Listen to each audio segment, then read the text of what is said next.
My parents stole $400,000 from my dying grandma's trust, and used it to turn my sister and me against each other.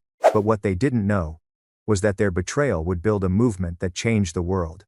I was halfway through my quarterly reports when my phone started buzzing across the desk. Hazel's name lit up on the screen. My little sister. She rarely calls during the week. So, naturally, I smiled. "Hey, you," I answered, wedging the phone between my ear and shoulder while still typing on my laptop.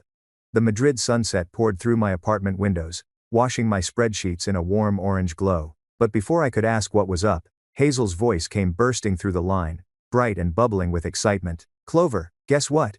I'm moving into your old condo. Mom and Dad already said yes." I froze mid-keystroke. For a second, I thought I misheard her. Then the words sank in, and the sunset suddenly felt too bright, like it was intruding on a private moment. "Hazel," I said slowly. "That's impossible. I own that condo." There was silence. Long enough for me to glance at my phone to make sure the call hadn't dropped. "What do you mean?"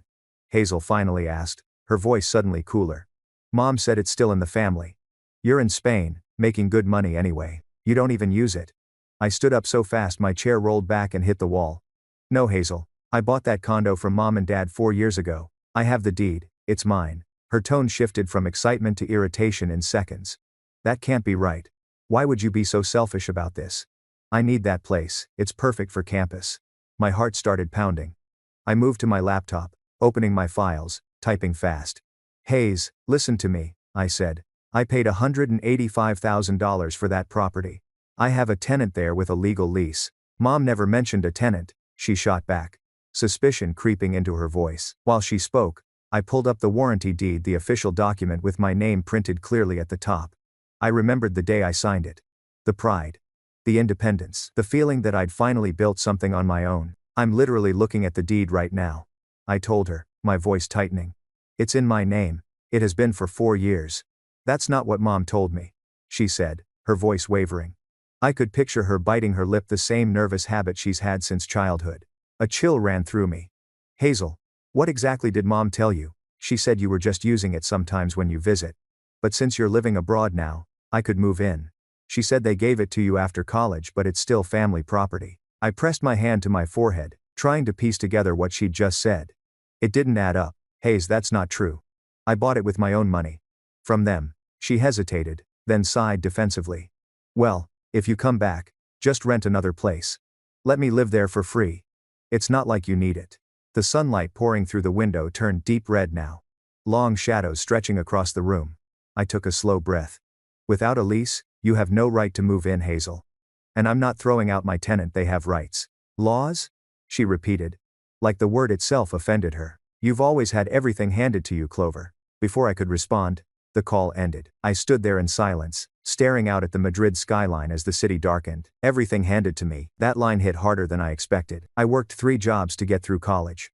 Mom and Dad hadn't contributed a single dime, or at least that's what they'd always told me. Now, I wasn't so sure about anything. I sank back into my chair and opened my email, scrolling through messages from my property management company. My tenant's lease was valid for another 8 months. Everything was in order, but my gut wouldn't quiet down. A moment later, my phone lit up again. "Mother. Proper experience and redos." I just watched it buzz across my desk until it went dark. I couldn't answer. Not yet. Something was wrong. The condo. Hazel's confusion. Mom's story. There was a pattern forming, but I couldn't quite see it yet. And if I've learned anything from my years as a financial auditor, it's this. When the numbers don't add up, it's because someone's hiding the truth. So I opened a new tab on my laptop and searched flights back to the States. Some truths you just have to confront in person. The next morning, sunlight streamed through the blinds of my Madrid office, striping my desk in gold. I'd been staring at the same set of quarterly projections for 20 minutes, not absorbing a single figure. My phone vibrated again, 5th time that hour. "Mother." I flipped it face down, rubbing my temples. The knot in my stomach hadn't loosened since last night. I barely slept. My brain kept replaying that conversation with Hazel, her words, the confusion in her voice, and Mom's beaming smile from 4 years ago when she'd said, "We're so proud of you for this responsible decision, Clover." Was any of it real? The phone buzzed again, skittering close to the edge of the desk. I grabbed it before it fell. 13 unread messages in the family group chat. I didn't even have to open them, just the previews were enough. "Clover Maria Lopez. We need to talk. Your sister is devastated. Pick up your phone. This behavior is complete. I sighed and finally hit call. Mom answered on the first ring. How dare you upset your sister like that? No hello, no how are you, just that. Good morning to you too, Mom, I said, forcing my tone into the same calm professional voice I used with difficult clients. Don't take that tone with me, she snapped. Hazel cried herself to sleep last night. She already told her roommates she's moving out. Do you have any idea what you've done? The tolkenaden was a clean scrode. I pressed my forehead against the cool glass of the window, watching cars crawl 30 floors below. I told her the truth. I said evenly. I own that condo. Legally. With documentation. That was just a formality, Clover. Mom replied. Her tone turning syrupy sweet, the kind of sweetness that always came before a sting. Family property stays in the family. We never intended for you to treat it like some investment. The way she said investment made it sound like a dirty word. It's not a formality when I paid for it, I said, my voice tight but steady. $185,000 from my account to yours. And it's not of right in percent of time. From these wanting will. Money we put straight into your sister's education, she shot back. Did you even think about that while you're off gallivanting across Europe with your fancy job? Your sister's trying to finish college. I opened my banking app, scrolling through the records. My hands were shaking, but not from guilt, this was instinct. I've always verified numbers when something felt off. Mom, I said. I have a tenant with 8 months left on their lease. They're paying market rate. $950 a month. Her voice jumped an octave. You're charging someone to live in family property while your sister needs a place to stay? You have no heart, Clover. After all we've done for you. As a covered in for than whiles, and then be capable held plays in from the life. There it was. The guilt trip. The familiar refrain, but this time, something in me pushed back. What exactly have you done for me? I asked quietly. Her tone turned cold. We raised you. We provided a roof over your head, food, clothing, and this is how you repay us? By refusing to help your sister when you clearly don't need that money? I closed my eyes, breathing through the fury rising in my chest. Mom. The condo wasn't a gift. It was a purchase. Well, that's not what Hazel believes, she said, smug now. Everyone in the family knows how generous we were giving you that property after college. It hit me then she'd told the entire family a different version of the story. You told them I didn't pay for it. I told them the truth, she said. That we helped you get established, and now you have an obligation to do the same for your sister. Mom, I can prove it. I have the wire transfer right here. $185,000. My money to your account. Not a gift. That money went straight to Hazel's tuition, she snapped. Do you think college is cheap? While you're out building your career, we've been supporting her dreams too. And that's when something clicked. Something didn't add up. If Hazel had a scholarship, where did all that money really go? Before I could say anything, Mom's tone sharpened like a blade. If you don't let Hazel move in, I'll have no choice but to tell everyone how selfish you've become. Your grandparents would be so disappointed after all the sacrifices we made for your education. What sacrifices? I asked quietly. What did you pay for exactly? Silence. Long enough that I thought the call had dropped. Then, I don't have to justify myself to my own daughter, she said, voice icy. Let your sister move into the condo, or you'll regret it. Is that a threat? It's reality, she said flatly. Family supports family. Period. I ended the call before I said something I'd regret. A moment later, my phone buzzed again, but this time, it wasn't Mom, Aunt Marlene. We need to talk. Privately. Relief washed through me. My Aunt Mom's sister had always been the truth teller in the family. The one who remembered events as they actually happened, not as Mom retold them. I texted back. When? Her reply came instantly. Tonight. 9 p.m. Your time. Video call. Don't tell your mother. I set my phone down and looked out at the Madrid skyline again. The puzzle pieces were there, they just hadn't clicked yet. But one thing was certain, whatever the truth was, I was finally ready to face it. That night, I sat in my dimly lit apartment, laptop open, heart pounding a little faster than usual. The clock hit 9 p.m. sharp, and my screen flickered to life. Aunt Marlene's face appeared in the video window. She looked anxious, her eyes darted over her shoulder twice before she even said hello. Is anyone home with you? I asked. She shook her head quickly. No. Roger took the kids to baseball practice. We don't have much time. That alone made my stomach tighten. I'd never seen her like this. My aunt had always been the calm one, the one who diffused family tension with a joke or a gentle truth. But tonight, her voice trembled. Her fingers tugged at her collar as if it were choking her. Clover, she whispered. Your parents have been lying to you and to Hazel for years. The words hit like ice water. I didn't flinch. Didn't gasp, just gripped my coffee mug until my knuckles went white. I should have told you sooner. She continued, eyes glistening. I've known pieces of this for nearly 2 years. But Lorraine, your mother, she has a way of making people stay quiet. I sat back, the Madrid morning light filtering through my blinds, striping my desk in sharp lines of gold and shadow. I reached to adjust them, needing something to do with my hands while my brain tried to keep up. Tell me everything, I said. She nodded, clicked a few times on her computer, then said, I'm sending you something. You need to see it with your own eyes. A file popped up in the chat window. I clicked. It was a scan of an official-looking letter university letterhead, dated 3 years ago. My heart skipped as I began to read. Scholarship Award Notice. Recipient: Hazel Lopez. Full ride. Tuition, room and board completely covered. My breath caught. Yes, Marlene said quietly, her face coming back on the screen. That's right. 0 cost. That's what Hazel's education actually cost your parents. I blinked, the numbers swimming before my eyes. But they told me, I began. They told me they used the condo money for her tuition. That's why. They lied, she interrupted, her voice hard now. They've been lying about money for years. The betrayal sliced through me, sharp and clean. I leaned closer to the screen. How did you find this? Marlene exhaled, shoulders sagging. Last year, I helped Hazel renew her FAFSA. She left this acceptance letter at my house by accident. I saw it, realized something wasn't adding up, and started asking questions. That's when your mother called me. She swallowed hard. When I confronted Lorraine, she looked me straight in the eye and said, if you ever tell the girls or mom, I'll cut you off as a sister. I'll make everyone believe you're jealous and lying. Her voice cracked on the last words. I could picture it perfectly. My mother's steel tone, the one she used when she wanted to destroy someone without raising her voice. I believed her. Marlene whispered. You know how she is. She makes enemies out of family and convinces everyone else to follow her version of events. I nodded slowly. I did know. The cousin who'd been uninvited from Christmas for 3 years. The uncle who stopped showing up to birthdays after disrespecting her. It was a pattern. And I was finally seeing it clearly. Marlene, I said softly. I understand. But if Hazel's tuition was free, where did my condo money go? Her expression darkened. There's more. Something about your grandmother. I straightened. Grandma? She nodded. You probably don't remember much, but before she passed, your grandmother set up a testamentary trust for you and Hazel. $85,000 each. It was meant for your education. I froze. What? She also arranged for a monthly stipend to go to your parents, $900 per child, every month until you turned 18. Over $400,000 total. The room tilted. 400 I started, but my throat went dry. Yes, Marlene said grimly. Your grandmother wanted to make sure you girls were taken care of after what happened with your grandfather's business. She trusted your parents to handle it. My heart pounded in my chest. I remember Mom always complaining about money, I said faintly.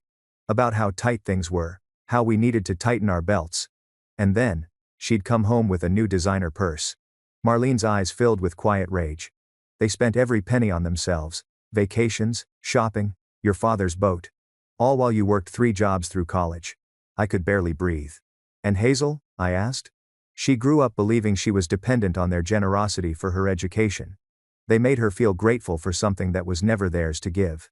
The betrayal settled heavy and cold in my chest. I thought of Hazel's tearful voice over the phone just days ago. You've always had everything handed to you. No, I thought. They handed her that narrative. They handed her lies. They turned us against each other. I whispered. Marlene nodded slowly. Yes. They made each of you believe the other was favored, more loved, more supported. Divide and control. It's how your mother keeps power. I closed my eyes, the realization crashing over me like a wave. I need to talk to Hazel, I said finally. Marlene looked up, resolve flickering in her eyes. I'll help you. She deserves to hear the truth from both of us. This is of courting there. Why then now's? Why then him taking the working? The sieve the minor, the truth comes out. 2 hours later, Hazel's face appeared on my screen. She looked confused, a little defensive. What's going on? She asked. Aunt Marlene said this was important. It is, I said, keeping my voice calm. But first, I need to show you something. I shared my screen. The warranty deed filled it, my condo's deed, clear as day. My name printed across the top. This is the legal document proving I purchased the condo from Mom and Dad 4 years ago. For $185,000. Hazel frowned, leaning closer. But they told me. I know, I said softly. I know what they told you. Nother have in courting them these prothas. Nother has Markle.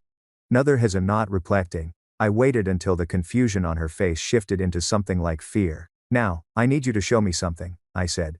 Your scholarship letter. The one from your freshman year at Talon's. Her eyebrows drew together. How do you even know about that? Please, Hazel. I said gently. It's important. She hesitated, then disappeared from the camera.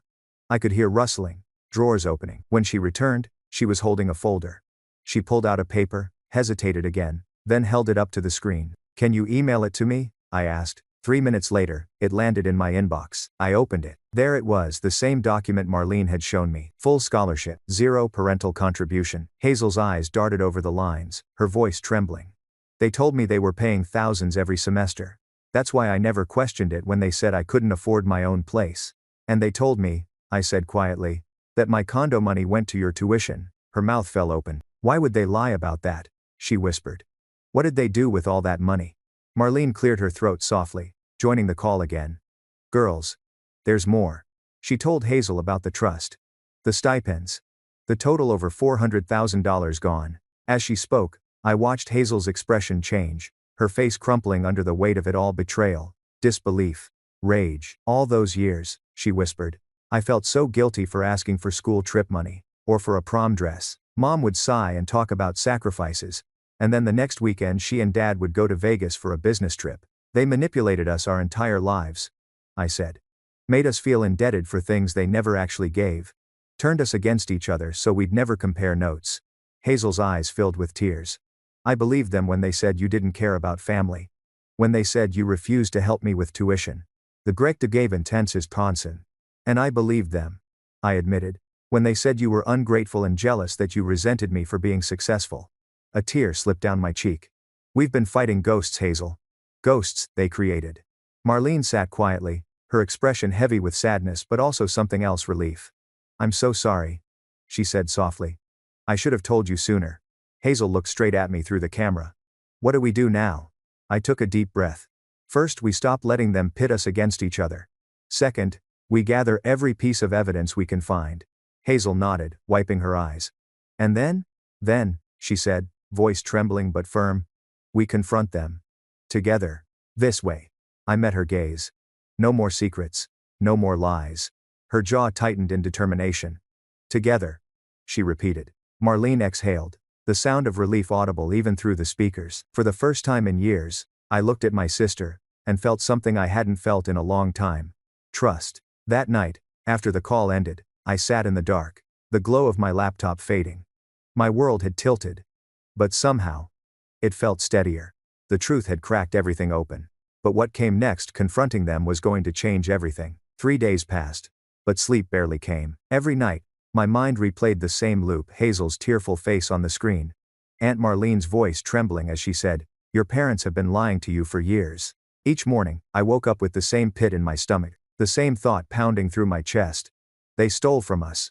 By the third night, I couldn't take the waiting anymore.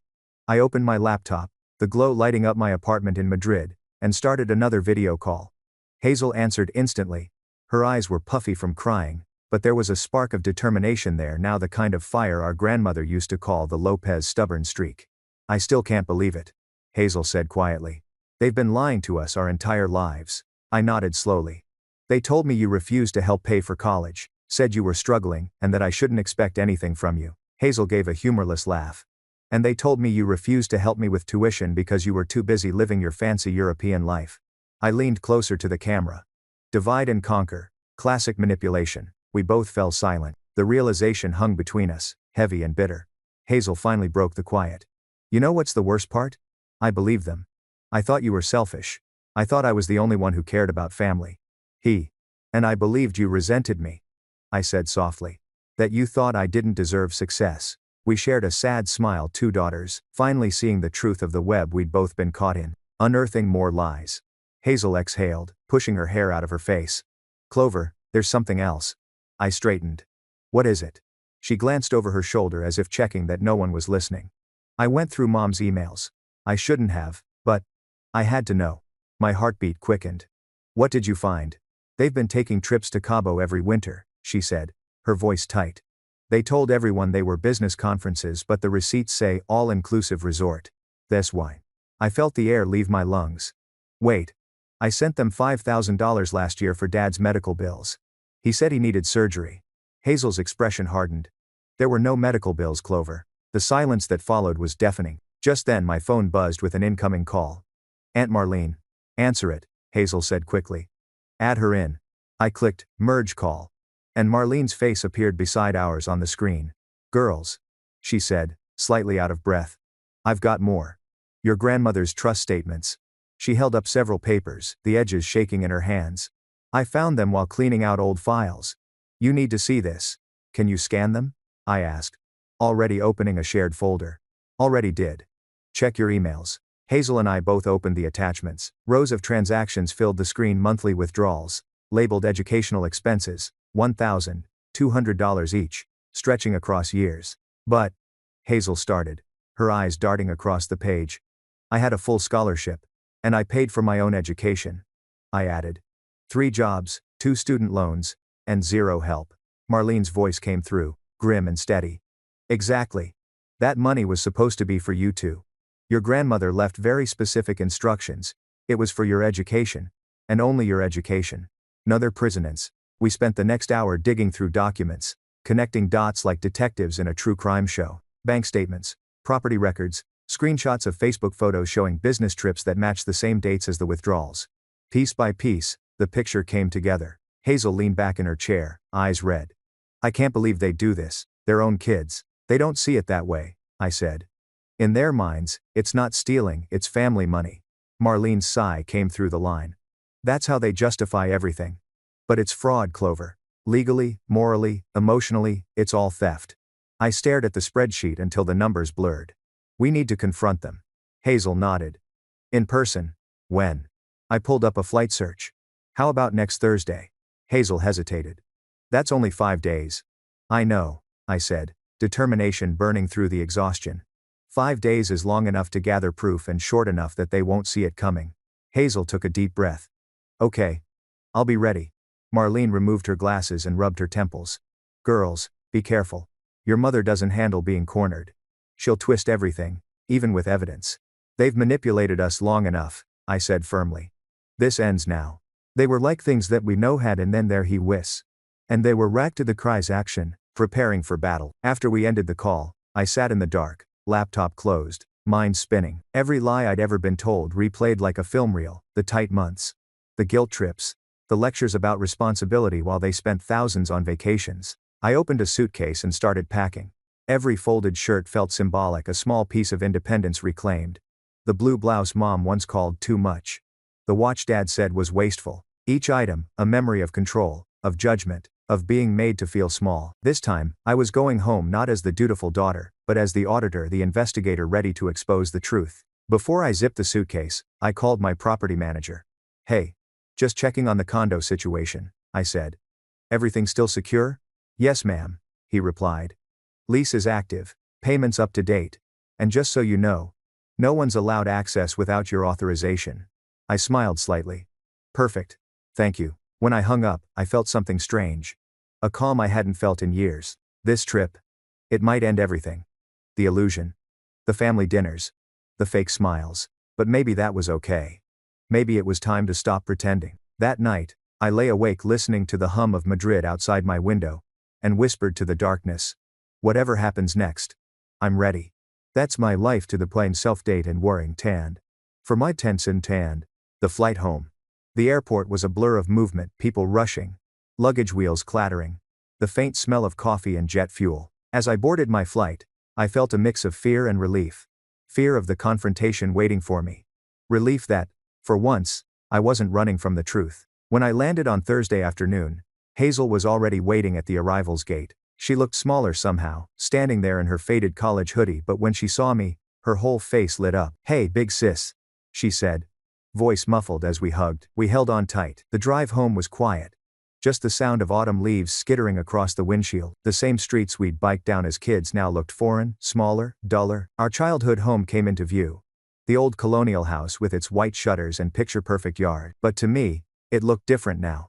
Like a stage where years of lies had been performed. Mom's prized chrysanthemums lined the walkway orange and rust-colored, blooming perfectly, as if they hadn't been fed by stolen money. We parked in silence. Hazel turned off the engine and just sat there.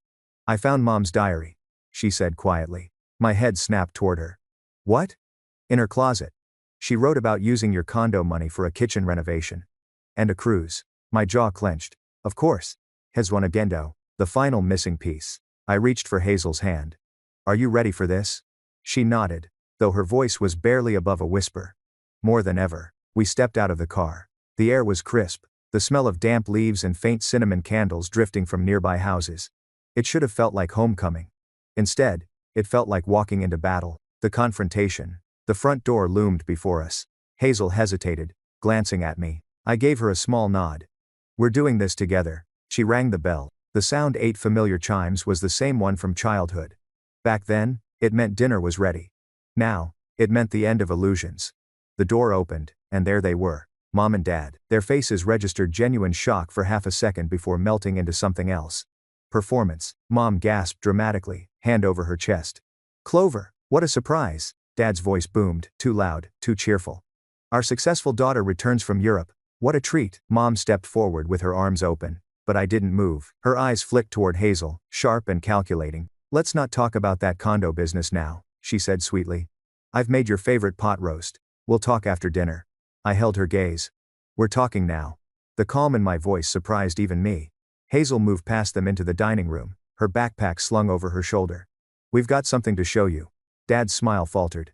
"Can't this wait, honey? Your mother?" "So have we," I interrupted. "We've gone to a lot of trouble too." We walked into the dining room. The oak table gleamed, polished to perfection, the same table where we'd been scolded, lectured, and guilt-tripped as kids. Hazel placed a manila folder on it, hands trembling slightly. Mom frowned. "What is this?" "Evidence," Hazel said simply. Dad sank into a chair, color draining from his face. Mom stayed standing, her voice sharp. "Where did you get these? If you had mena please of the sports of that on us. If you want of here no nevery." "The deed is from my records," I said evenly, placing it on the table. "The scholarship letter is Hazel's. And the bank statements?" I tapped the third document. "Aunt Marlene had copies." Mom's face froze. "Marlene had no right." "She had every right," Hazel shot back. "Someone had to tell us the truth." Dad found his voice. "This is just a misunderstanding." "Is it?" I slid the scholarship letter toward him. "Hazel got a full ride. You told her tuition cost thousands. You told me my condo money went toward it." Hazel stepped forward, voice trembling but strong. "You told me Clover refused to help. You lied to both of us." Mom's mask cracked, her shoulders straightened, chin lifting. "So what if we did? We raised you. That money was our reward." The room went silent. I stared at her, waiting for remorse. None came. Dad nodded slowly. "It was ours to spend however we wanted. It was a trust," I said, my voice razor sharp. "Grandma left it for our education." Mom scoffed. "And we educated you, didn't we? You both have diplomas. That's all that matters." Hazel's breath hitched. I stood, the words cutting like steel. "You stole from your own children." Mom's face hardened into something I barely recognized. Her lips thinned, her eyes sharp as glass. "We did what was best for this family," she said coldly. "No," I replied, my voice quiet but unwavering. "You did what was best for yourselves." Dad's gaze dropped to the polished oak table. His hands, those same hands that signed every bank withdrawal, folded tightly together. He couldn't look at us. It was as if the weight of the truth had finally settled on his shoulders, and he didn't know how to bear it. Mom, on the other hand, was all defiance. "Family property, family money, those were always our rules," she said, her tone dripping with the self-righteousness of someone rewriting history in real time. "You should be grateful for what we've done." "Grateful?"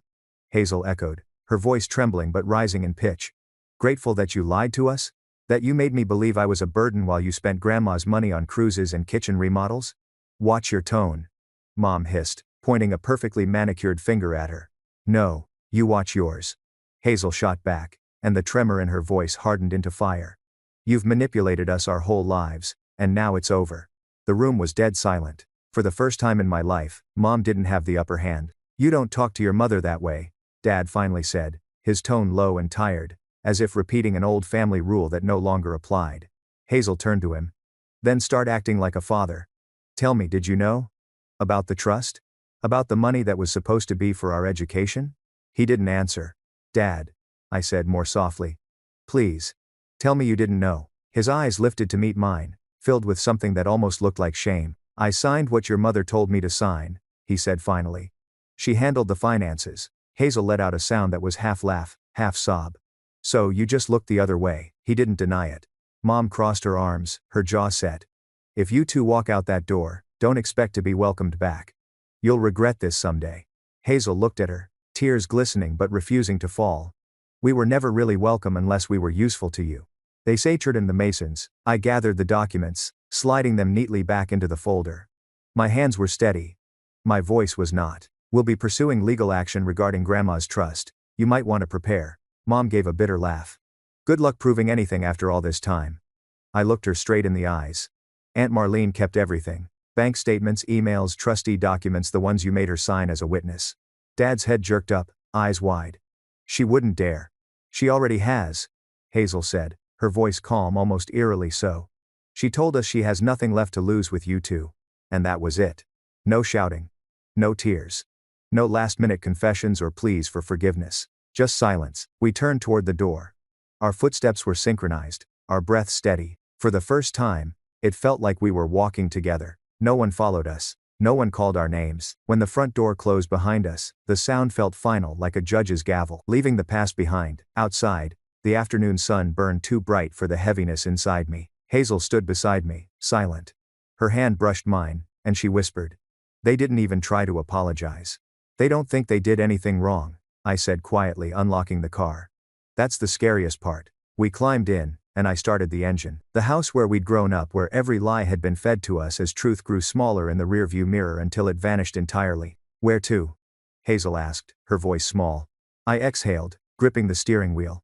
Forward, I said. Anywhere that's forward. 6 months later, a different kind of wealth. Madrid's sunset painted my apartment in amber hues again. The same view I'd stared at when this whole story began, but everything was different now. On the kitchen counter, my laptop was open. Hazel's face appeared on screen, smiling wide. You're not going to believe this, she said, turning her camera to show a bright, cozy studio apartment behind her. I found the perfect place, 3 blocks from campus. I leaned closer, grinning. Look at you, moving up in the world. She laughed, flopping onto a second-hand couch. Yard sale special. But it's mine. Well, mine and the bank's for the security deposit you helped with. The $300 transfer went through? I asked, checking my app out of habit. Right on schedule, she said proudly. Then her tone softened. I still can't believe you're doing this. Family helps family, I said. Real family. Hazel smiled. Between your help and the coffee shop job, I'm actually building savings. Look at you, Miss Financially Responsible. I teased. Next thing I know, you'll be running audits on me. She laughed again. The kind of laugh I hadn't heard from her in years, free, full of life. I thought back to that night months ago. The night she cried while reading the scholarship letter that proved everything. And now, here she was, laughing, healing, thriving. A new kind of family. A familiar face joined our weekly call. Aunt Marlene. Her silver-streaked hair framed a kind smile. All right, ladies, she said cheerfully. Ready for the Sunday budget check? This was no plays and subscribe day yet. Hazel groaned dramatically. Do we have to? Yes, I said, smirking. It's tradition now. Hazel held up her notebook, showing neat columns of handwritten expenses. I'm actually under budget this month. I clapped. That's my girl. Marlene chuckled. I'm proud of you both. Your grandmother would be too. Her words hit me right in the chest. For a moment, I imagined Grandma's warm kitchen, her hands dusted with flour, the way she used to hum while baking cookies. She would have hated what her daughter did, but she would have loved what came of it. 2 granddaughters rebuilding trust from the ashes. Old wounds, new boundaries. My phone buzzed. I glanced down. Mom. Again. 5th time this month, Hazel noticed. Them? I nodded and hit silence. Still trying.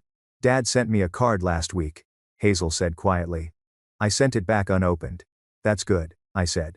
My therapist says that's healthy boundaries, not cruelty. Mine says the same thing, she said, a small smile returning. It's weird, you know, realizing your parents weren't who they claimed to be. I nodded.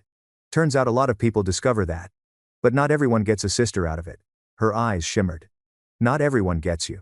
The words caught me off guard. For a second, I couldn't speak. Moving forward. A calendar reminder popped up on my screen. Flight to the U. S. 2 weeks.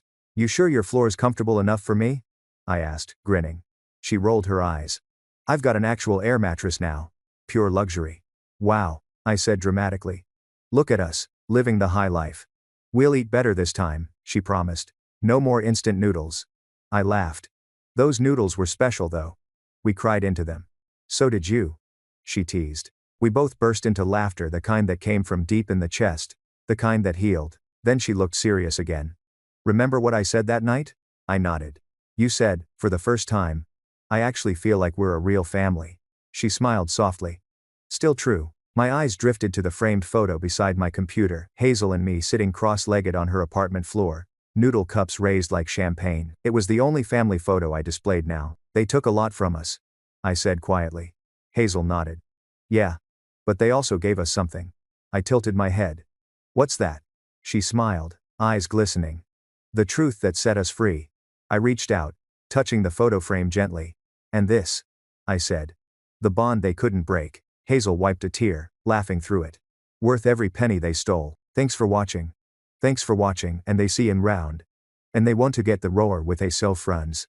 The Madrid sun dipped below the horizon, bathing everything in gold, and for the first time in years, the numbers in my life finally balanced. It had been nearly a year since Hazel and I walked out of that house for the last time. Life had settled into something quieter, calmer.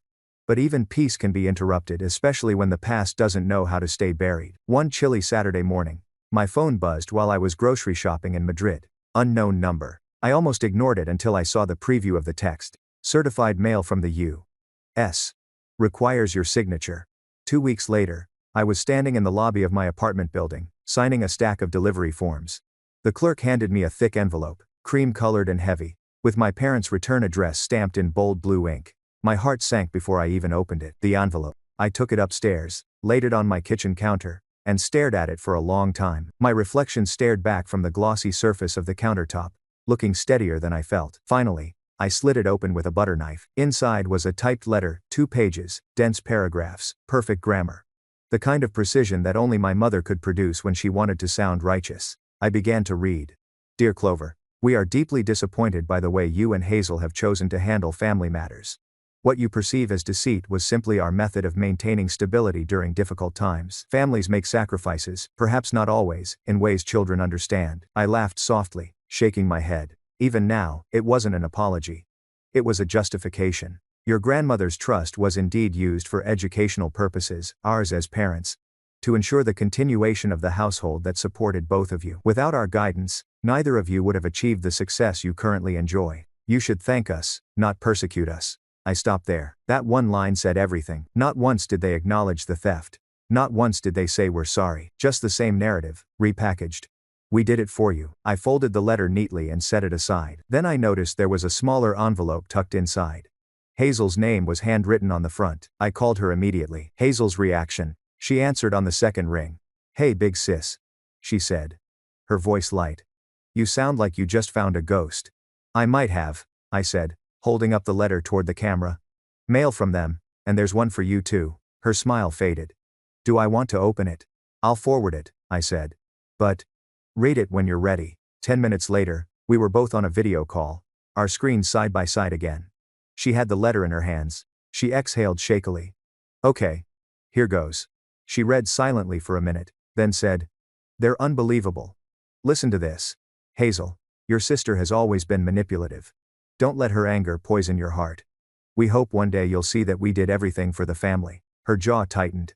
They're still trying to turn us against each other. They don't know we're done playing that game, I said. Hazel leaned back in her chair, tears glinting in her eyes, but not from sadness this time. From exhaustion, from being tired of the same old cycle. We should reply, she said finally. I nodded.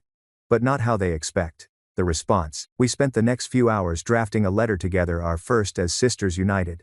Not rivals manipulated by guilt. We kept it short, deliberate, and honest. Mom, Dad, we've read your letters. We see no remorse, only justification. The truth remains. You took money that didn't belong to you, and you used it to fund your lifestyle while making us feel indebted for it. That's not love. That's control. We forgive you not because you asked, but because we refuse to carry this anger any longer. However, forgiveness doesn't mean reconciliation. We wish you peace. But from this point forward, You are no longer part of our decision-making, our finances, or our sense of family. Clover and Hazel. When Hazel finished reading it aloud, her voice cracked. Do you think it's too harsh? I shook my head. It's truthful. And that's all that matters. We printed 2 copies, signed both names, and sent them off. No emotion, no fanfare. Just closure, sealed, and stamped. Freedom. Months went by, and we never received a reply. No phone calls, no emails, no surprise visits. Silence became our peace. Hazel graduated that spring, walking across the stage with her cap and gown, her eyes scanning the crowd until she found me in the audience. I was waving like an idiot, tears running freely. Afterward, she ran straight into my arms. We did it, she whispered. No, I said, smiling through my tears. You did it. She laughed. We both did. And maybe that was true. Because freedom isn't just walking away, it's reclaiming your story. The visit. It was nearly summer when I received another unexpected call from Aunt Marlene. Her tone was soft, almost hesitant. They're selling the house, she said. I blinked. Mom and Dad? Yes. The trust investigation finally caught up with them. The bank froze their accounts pending review. They'll probably avoid prosecution if they repay part of it, but the house has to go. I leaned against my kitchen counter, processing her words. How do you feel about that? She asked gently. I hesitated. Then said quietly. Sad. But not sorry. Good answer, she said softly. You don't have to celebrate their downfall. Just remember you broke the cycle. That's the real victory. Breaking the cycle. Later that week, I sat down to film a new video for my channel. I hadn't planned on talking about family or money that day, but sometimes the heart decides for you. The camera light blinked red. And I spoke straight from the gut. Sometimes, family isn't who raises you, it's who stands with you when the truth finally comes out. We all grow up believing loyalty means silence, that keeping peace means swallowing pain. But silence doesn't heal, it hides. And the moment you speak your truth, the world doesn't end, it begins. I paused, breathing in the quiet hum of my apartment. If you've ever been told you're ungrateful for asking questions, remember this. Gratitude isn't obedience. Love doesn't demand blindness. And forgiveness doesn't require pretending nothing happened. That's ditas, and why'm save get of that. Heapen forward is partnosum to the weight. When I finished recording, I didn't rewatch the clip. I didn't edit a word. I just uploaded it raw, unfiltered, real. That video became the most watched one I'd ever made. Thousands of comments poured in, people sharing their own stories of financial abuse, family manipulation, and quiet courage. Hazel texted me that night. You just told our story. And maybe 1,000 others too. A new chapter. Months later, I visited the US again. Not to confront the past, but to close it. The house was empty now, sold, stripped of its furniture. Echoes still lingering in its walls. I stood at the end of the driveway, Hazel beside me. Feels smaller, she said. It always does when you stop being afraid of it, I replied. We walked to the old maple tree in the yard, Grandma's favorite. Its branches swayed in the warm wind, scattering golden leaves like memories that no longer hurt. Hazel smiled faintly. I used to wish she'd come back and fix everything. She kind of did, I said, placing a hand on the trunk. Just not in the way we expected. We stood there quietly, the sunlight flickering through the branches, our shadows long and unbroken. One final message. Back in Madrid, one last letter arrived months later. No return address, no signature. Just a few lines in my mother's handwriting. We didn't know how to love you the way you needed. We thought control was care. We were wrong. I read it twice, folded it neatly, and tucked it inside my journal, not as a memento of pain, but as proof that even the hardest hearts can soften with time. I didn't reply. I didn't need to, because for once, silence felt like closure. Epilogue. The true inheritance. Years later, when people asked about my family background, I used to hesitate. Now, I just smile and say, my parents taught me about money. My sister taught me about truth. My aunt taught me about courage. But my grandmother, she taught me what real inheritance means. They'd ask what that inheritance was. And I'd answer, not money, not property. It's peace. The kind that comes from finally owning your story. It's strange how quiet life gets after the storm passes. Months had gone by since Hazel and I closed that chapter, since the letter, the house sale, and the silence that followed. No new drama, no angry phone calls, no guilt-laden voicemails, just quiet. At first, it felt unnatural. Almost too still. Like waiting for another shoe to drop, but over time, the stillness stopped feeling like a void. It started feeling like space to rebuild, space to breathe, space to finally exist without walking on emotional glass. Relearning ordinary joy. On Sunday mornings, I started walking down to the farmer's market near my apartment. No reason, no purpose. Just to be surrounded by life. Fresh bread, flowers, chatter. There's something healing about ordinary things. The smell of oranges, the sound of a street violinist, the chatter of strangers who don't know your story and don't need to. For years, every decision I made had been through the filter of guilt. What would Mom think? Would Dad approve? Would Hazel misunderstand? But now, the only voice that mattered was my own, and it was quiet, gentle, steady. Hazel used to text me updates about her new routines, 2 late-night study sessions replaced with weekend hikes, ramen replaced with actual vegetables, and her proud confession, "I bought my own second-hand car today. Feels like freedom on wheels." I smiled every time. She was becoming herself, piece by piece. Hazel's visit. Then one afternoon, she called. "Guess what?" she said, her voice bubbling through the speaker. "I just booked a ticket. Madrid. 2 weeks." I almost dropped my mug. "You're serious?" "Dead serious." She laughed. "You've been there for years, and I've never seen where you actually live. It's time." When she arrived that summer, the city was glowing. The cobblestones radiated warmth, and street musicians filled every plaza. When she stepped off the train, suitcase in hand, her grin was pure sunlight. "So this is your world," she said, looking around. "You weren't kidding about the coffee. It smells amazing." We spent the first few days wandering Plaza Mayor, El Retiro Park. Evenings at rooftop cafes watching the sunset turn the skyline gold. Everywhere we went, I could see it the way she soaked in the freedom, the wonder. And one night, over tapas and sangria, she said something that stuck with me. "You know what's weird?" she began, stirring her glass.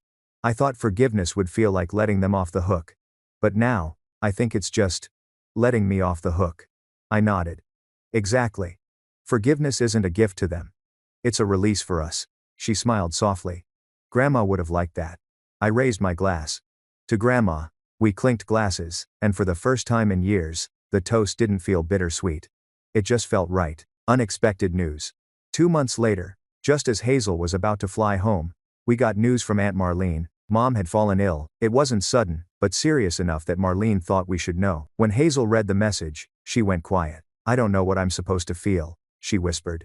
"Anger? Pity? Nothing?" "You don't owe her any particular feeling," I said. "There's no right way to respond to something like this." She nodded slowly, eyes distant. "Still, she's our mother." That word mother hung in the air like smoke. The hospital visit. A week later, Hazel called from the U.S. hospital parking lot. "I went," she said quietly. My breath caught. "And?" She looked smaller. Tired. Like all that control just drained out of her. I said nothing, waiting.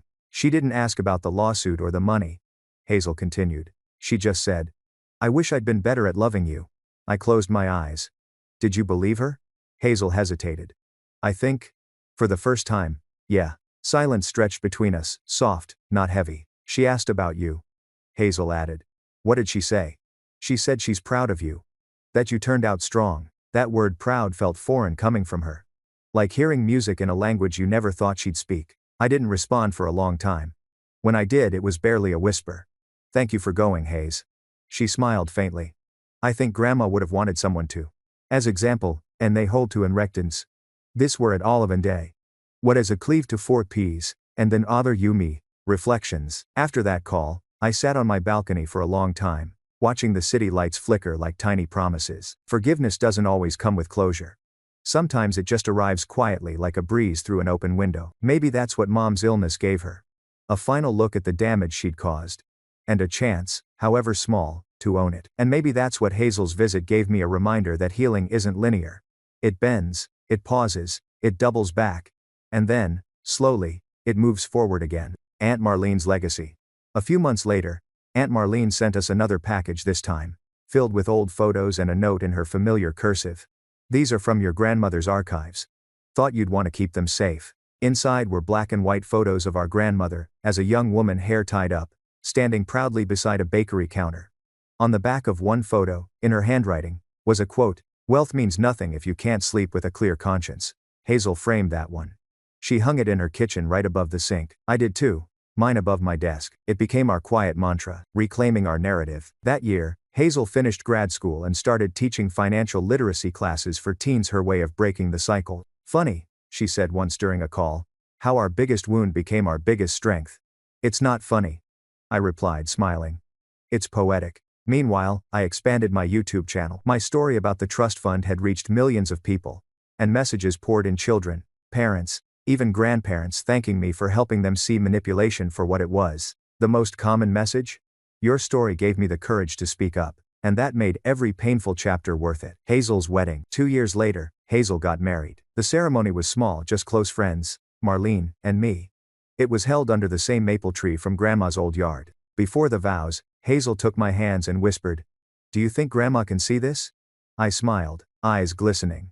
If she can't, she's definitely haunting someone for a better view. We laughed through our tears, just like we used to. After the ceremony, as the sun dipped low, I stood under that tree and whispered a quiet thank you to Grandma, to Marlene, to the universe for guiding us through the wreckage to this moment, the last call. A month after the wedding, I received one final message from Mom's number. It wasn't a call, just a voicemail, left at 2 a.m. Her voice was faint, but clear. I know I can't undo what I've done. But I hope you'll remember the good parts. You were always my brightest girl. I just didn't know how to show it. Then, a pause. Tell Hazel I love her too. That was the last message I ever received from her. She passed away quietly 2 weeks later. No inheritance, no estate, just memories. And somehow, that was enough. Afterward, at the funeral, I didn't cry. Not because I felt nothing, but because I'd already grieved the mother I wanted years ago. Hazel and I stood side by side, watching as the casket was lowered. When it was over, she whispered, "Do you think she found peace?" I nodded. Maybe. But more importantly, we did. Full circle. That night, Hazel and I sat in her backyard, sipping tea. The stars scattered across the sky like punctuation marks to our story. She tried to make us enemies, Hazel said softly. But she ended up making us sisters. She gave us pain, I said. But she also gave us purpose. Hazel smiled faintly. I think Grandma would say that's the real inheritance. What is what? Nah. I reached over, squeezed her hand. The trust was never about money. It was about learning who to trust. She laughed through a sniffle. That's deep, Clover. I've had practice, I teased. Epilogue: the peace they couldn't buy. Years later, whenever I looked at that old framed photo above my desk, I realized how far we'd come. Not rich, not perfect, but whole. And that's what healing really is: not forgetting, not erasing, but choosing to keep walking anyway, lighter than before. Hazel often said it best. They took money from Grandma's trust, but we took something they never could: each other. And she was right. Because in the end, the true inheritance wasn't $400,000. It was freedom, and the peace of knowing that even broken families can leave behind something worth keeping if you choose to. 3 years had passed since Hazel's wedding, but sometimes it felt like 3 lifetimes. So much had changed, and yet, some mornings, I still woke up expecting my phone to buzz with one of Mom's guilt-laced messages. It never did. The silence had become its own kind of peace. A new mission. I never set out to build a movement. When I posted that first raw video about the trust, the one I recorded with unwashed hair and a shaking voice, I thought maybe a few dozen people would watch it. Instead, millions did. People started writing in, strangers from across the world telling me their own stories. Children of manipulative parents, survivors of financial abuse, siblings torn apart by lies, spouses gaslighted into silence. Every message carried the same ache, the same quiet question: how did you start to heal? At first, I didn't know how to answer. But then I realized it wasn't about offering perfect advice. It was about being honest. So, I started sharing small things. The moments that helped me breathe again. Morning walks. Journaling the truth, even when it hurt. Saying no without explaining why. Those videos took off too. Soon, what began as one story became a community. We called it The Trust Project. A place for people to tell their stories, not just about stolen money, but stolen peace, stolen confidence, stolen years. Hazel joined me, of course. She ran the educational side, teaching financial literacy, trust management, and emotional boundaries. She always said, "You can't talk about healing without talking about money, because sometimes, that's where the wound starts." And she was right. Hazel's new life. Hazel's life looked different now. She taught part-time at a local community center, worked on our project in the evenings, and sent me photos every week of her little house, the one she and her husband bought together. She had this ritual now. Every Sunday morning, she'd bake a batch of cookies using Grandma's old recipe: sugar, butter, and that secret dash of cinnamon. Then she'd give half to the neighbors. Grandma's currency was kindness, she always said. So I'm keeping her economy alive. Her joy was contagious.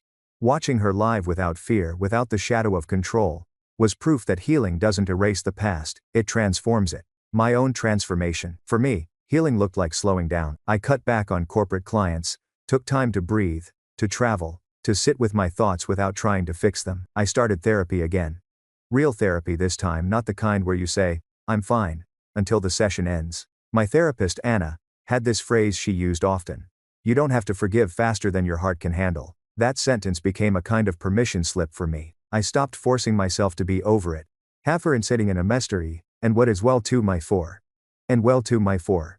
Some wounds don't close neatly. Some days, I still miss the idea of parents who could have been different. But now, when that ache came, it didn't consume me. It just passed through, like a wave that no longer dragged me under. An unexpected message. One afternoon, an email arrived in my inbox. The subject line read, "Request for interview global stories." It was from a journalist named Elise Navarro. She'd seen the Trust Project online and wanted to feature our story in a documentary about generational wealth and generational wounds. I almost deleted it. The thought of reopening everything, the trust, the betrayal, the family drama made my stomach twist. But then I remembered something Hazel once said. The only story that can't hurt you anymore is the one you tell in your own words. So I said yes. The documentary. Filming took place over several weeks. Elise's team followed me around Madrid, the markets, my tiny balcony garden, my late-night editing sessions. When she asked about the trust, I didn't sugarcoat it. I told her everything. The manipulation, the guilt, the confrontation. But I also told her about the aftermath, the forgiveness, the letters, the peace. She asked, "If your parents were alive today, what would you want to say to them?" I thought for a long moment before answering. "I'd say thank you," I said finally. "Not for what they did, but for what they unintentionally gave me, the push to learn what real love looks like. To build something better." Hazel flew in for the final week of filming. She was radiant, calmer, wiser, the kind of person who could hold pain and peace in the same breath. Together, we filmed a final segment in El Retiro Park, sitting under the trees with coffee in hand. Elise asked, "Do you think you've fully healed?" Hazel smiled. "Healing isn't a finish line. It's a rhythm. Some days we dance to it. Some days we don't. But we never stop moving." The premiere. Months later, when the documentary aired, the response was overwhelming. Messages flooded in again, this time from parents. Some were confessions. "I didn't realize how much I was controlling my kids. Your story made me want to do better." Others were gratitude. "You helped me forgive my parents. Your sister's words about money changed my marriage." It was surreal. Something born out of pain had become a blueprint for healing. Hazel called the night it aired, voice thick with emotion. "We turned Grandma's trust into something bigger," she said softly. "Something she'd actually be proud of." And she was right. The grant. A year after the documentary, something unexpected happened. A foundation reached out offering to fund the Trust Project as a nonprofit. I stared at the email in disbelief. The grant amount? $400,000. The exact amount our parents had taken. Hazel called me immediately when she saw the announcement. "Clover," she said, half laughing, half crying. "It's like the universe reimbursed us." "Not just reimbursed," I said, smiling through my own tears. "Redeemed. We used the money to open the Trust Center, a physical space for financial education, therapy, and storytelling workshops. Every wall was covered with messages from people who'd healed, handwritten notes, poems, sketches, and at the entrance, framed under glass, hung Grandma's old quote, "Wealth means nothing if you can't sleep with a clear conscience." The reunion. One afternoon, while giving a talk at the center, I noticed a woman sitting quietly in the back row. Older. Gray hair. Soft eyes. Something about her felt familiar, though I couldn't place it. After the talk, she approached me. "You don't remember me," she said with a faint smile. "But I was your grandmother's neighbor. I used to babysit you girls when you were little." My heart leapt. "Mrs. Downey? They probablement. The guest is last many completing Raj." She nodded, smiling warmly. "She'd be proud, you know. She always said her granddaughters would change the world." For a moment, the air caught in my throat. It felt like a circle closing. A wound quietly stitching itself shut. Hazel's baby. A year later, Hazel gave birth to a baby girl. She named her Marlene Grace. When she called me from the hospital, her voice was soft, trembling with joy. "She's here," she whispered. "And I swear, Clover, she has Grandma's eyes." I laughed through tears. "Then she's already perfect." Hazel held the baby up to the camera, her tiny hand curling instinctively. And in that moment, it hit me. This was what all the pain had led to: a new generation free of manipulation, free of deceit, free to start with love instead of control. The cycle had finally broken. Clover's reflection. That night, I couldn't sleep. I stood by my window, looking out over the lights of Madrid, thinking about everything that had led us here: the lies, the truth, The letters, the loss, and the love that somehow survived it all. I thought about Hazel, holding her daughter, about Grandma, and her quiet faith in us, about forgiveness, how it's never easy, but always worth the effort. Then I whispered something to the city skyline, to the ghosts of the past that no longer haunted me. You can't build peace on control. But you can rebuild life on truth. Epilogue: The Real Trust Fund. 5 years later, the Trust Project became global. Hazel's curriculum was translated into 6 languages. Our story was featured in schools, therapy programs, even corporate workshops about ethical finance. But our proudest achievement wasn't any of that. It was the scholarship we created, the Lopez Legacy Fund. Each year, it gave full scholarships to students raised in toxic financial households. Kids who were told they'd never make it without obedience. And at the end of each application, we added one final question. What does trust mean to you? The answers always brought tears. Some wrote, it means freedom. Others, it means safety. One, and a few, it means being believed when you tell the truth.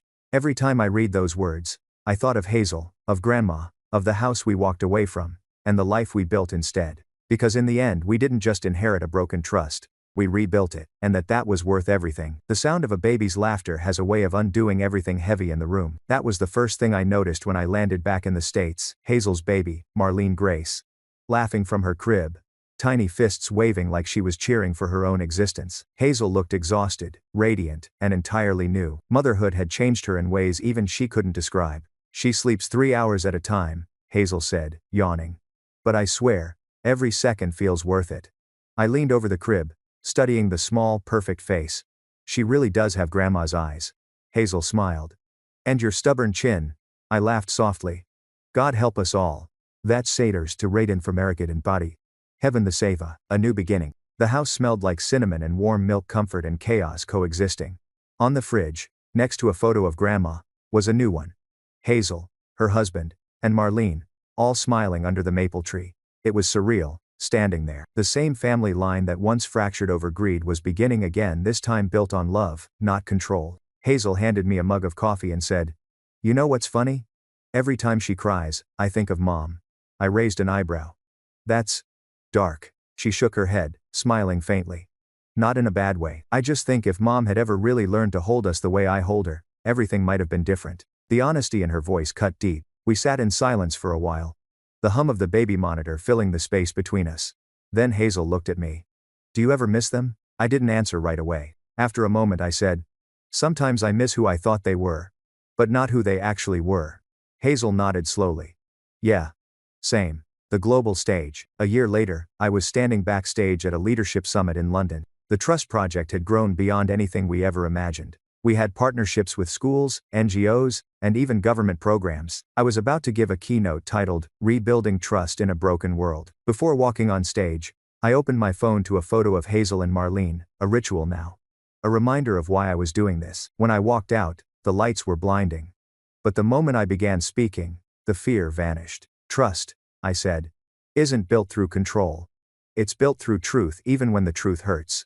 I told our story not as victims, but as survivors. About how wealth without ethics poisons families. About how transparency can rebuild what silence destroys. When the talk ended, the entire room stood in applause. Not because I was special, but because, deep down, everyone understood what it meant to be betrayed and to heal anyway. Hazel's new purpose. Back home, Hazel had found her own version of a stage. She launched a program called Money and Meaning, teaching teenagers how to handle finances without fear or shame.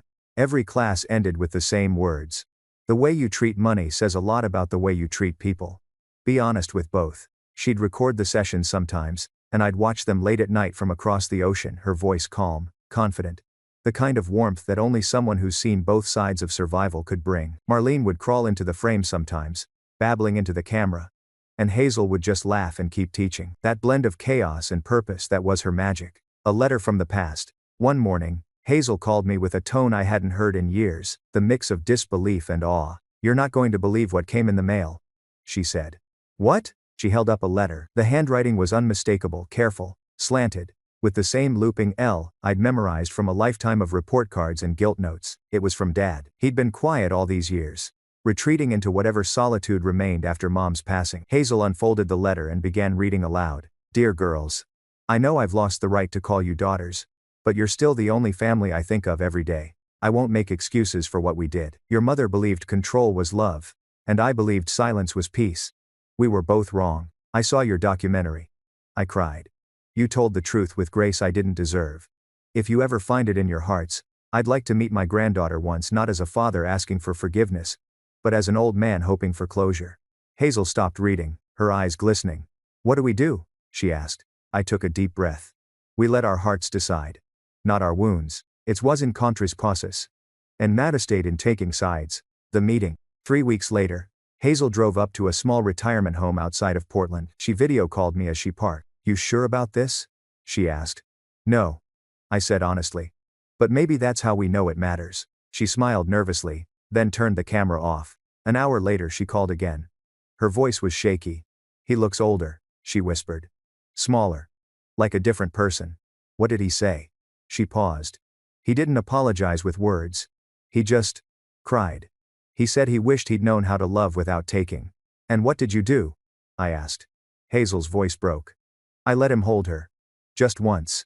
I felt the air leave my chest. There was silence on the line. Except for the soft sound of a baby giggling in the background. And for the first time in a long time, I realized maybe redemption doesn't always arrive dressed as justice. Sometimes, it comes quietly. In a trembling hand holding the next generation. Full circle. Months later, Hazel and I stood at the edge of Grandma's old property, the one we thought we'd never see again. It was overgrown now, wildflowers reclaiming the soil where betrayal once bloomed. We were there to dedicate a new memorial bench under the maple tree. Carved into the wood were Grandma's words.